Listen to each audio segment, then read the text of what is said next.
I ignored my blood pressure and ended up in the ER at 220/80. If you're over 60, your blood pressure isn't just a number.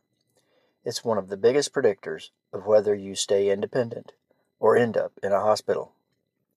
And here's the problem. Most retirees are tracking it wrong.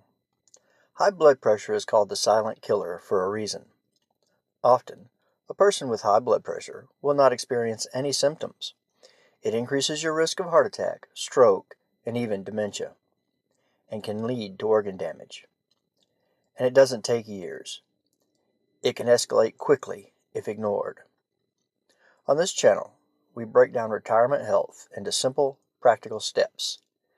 And I've personally made the mistake of ignoring my blood pressure numbers, which landed me in the emergency room, along with quite a few I told you so's from my wife. So let's make sure you don't repeat my mistakes like that. Most people think, if I feel fine, I'm fine. But blood pressure doesn't work like that. You may not notice the damage that high blood pressure is doing to your body until after the damage is done. Your blood pressure changes throughout the day, and if you're not measuring it properly, you could be missing dangerous spikes. First, let's understand what the numbers actually mean. Blood pressure is measured in two numbers, systolic and diastolic. The systolic number, the top number, measures the pressure when your heart beats, while the diastolic number, or the lower number, measures the pressure when your heart rests between beats.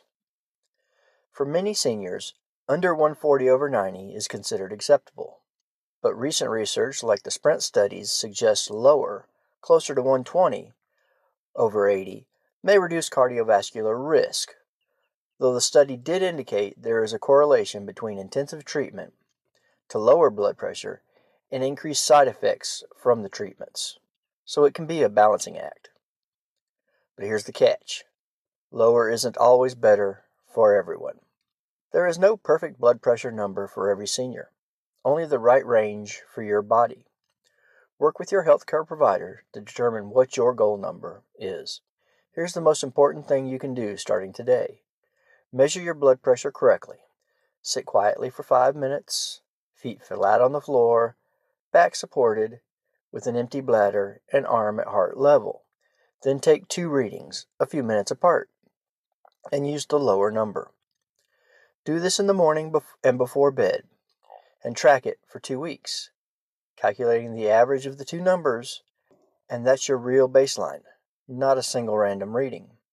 If your numbers are above 120/80, consult with your doctor about the best course of treatment for you. If your numbers are slightly elevated, lifestyle changes can make a real difference. Walking and other light cardio, resistance training, eating healthy, and reducing stress can all help to lower blood pressure. Reducing stress lowers cortisol and adrenaline, improving blood flow and lowering risk. Even mindfulness practices like meditation can help stabilize your numbers. And don't overlook your nutrients. Low potassium levels are often linked to high blood pressure.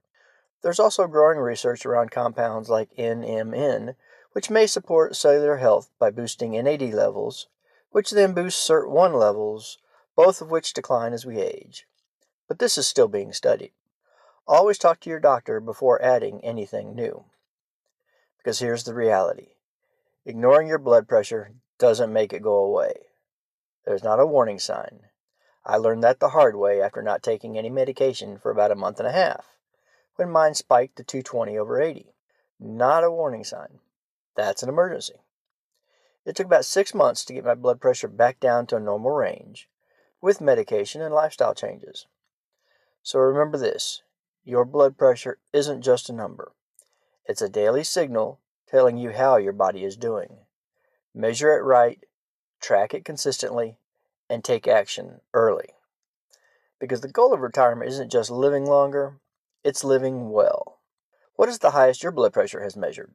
What is your normal range? What steps do you take to help your blood pressure under control? Let us know in the comments below so we can all learn from each other. Remember, all information, content, and material in this video is for informational purposes only and is not intended as medical advice or a diagnosis. Consult with your healthcare provider for a proper diagnosis and treatment plan for you. Thanks for watching. Please consider liking, subscribing, and sharing this video, along with subscribing to my channel if you got anything from this video. On screen now is the video YouTube thinks you should watch next. Click on it, and I will see you there.